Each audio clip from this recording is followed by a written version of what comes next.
Hello, I am Vida, and this is my Milestone freshman project. Namely, to build and design a robot arm that has all of its electronics, mechanics, and programming done in-house.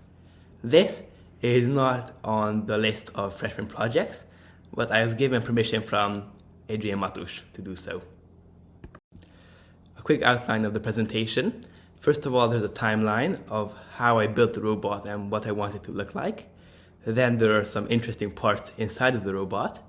Then there's the object recognition part of the robot, and then finally the conclusion.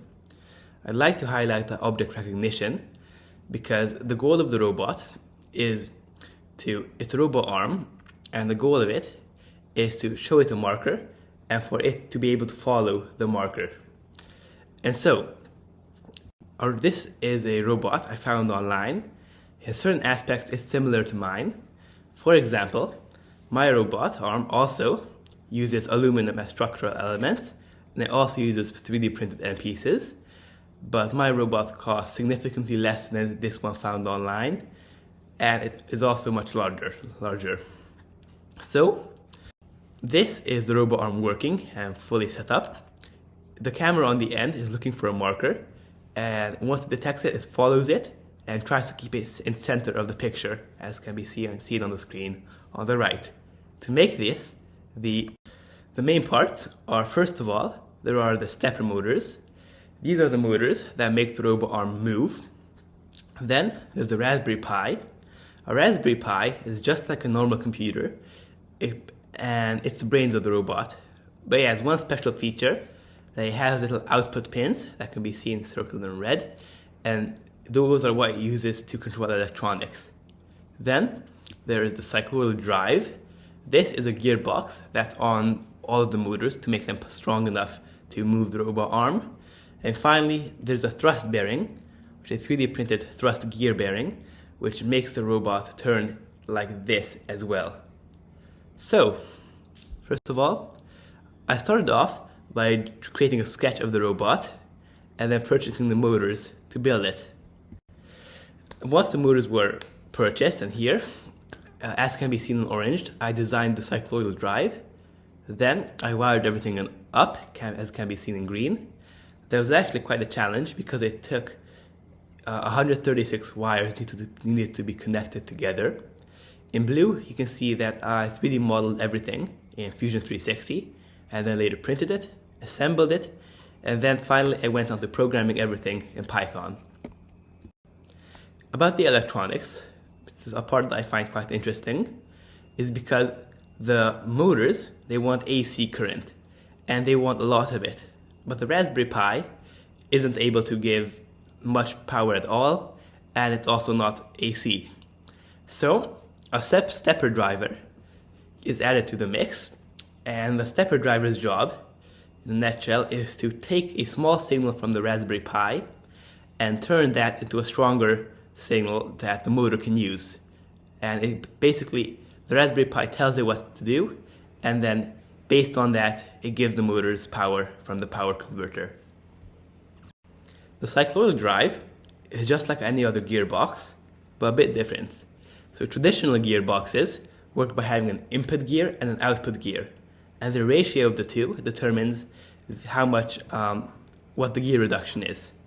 A cycloidal drive, on the other hand, works by having a cycloidal disc, which can be seen in yellow, roll around an internal gear, and by doing so, it turns a fast-moving yet weaker green input that can be seen in green into a slower yet much stronger purple output.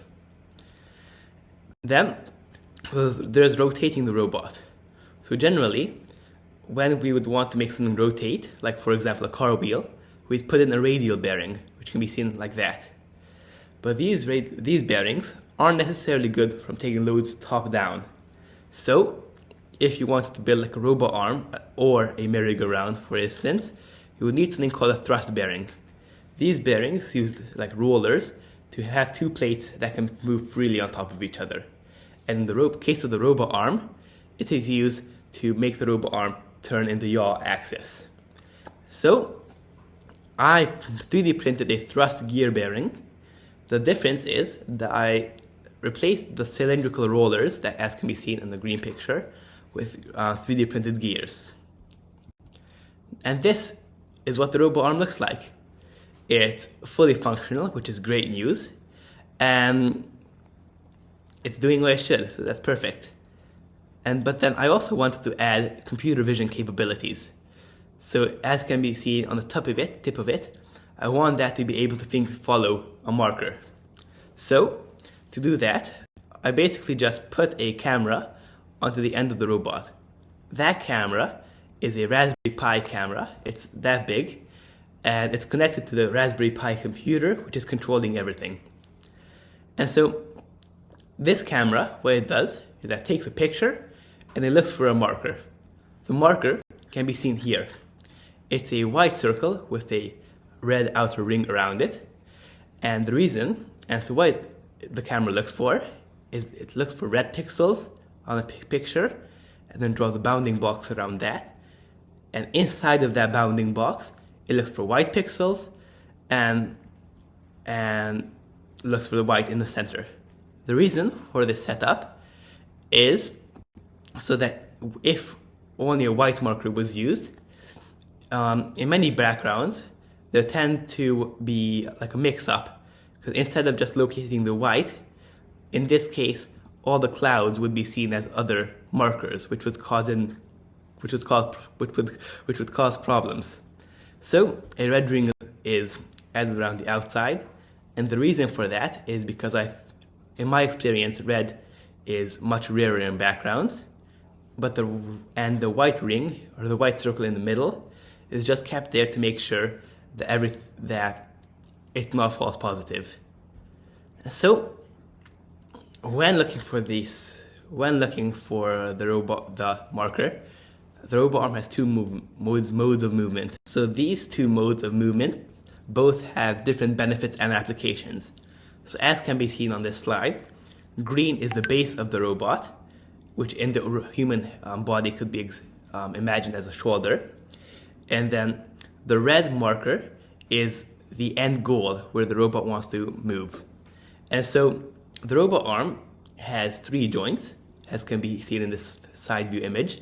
And in mode 1, what it does is that the joints arrange themselves onto the top half of an equal-sided trapezoid, and then the angles of which are calculated using trigonometry.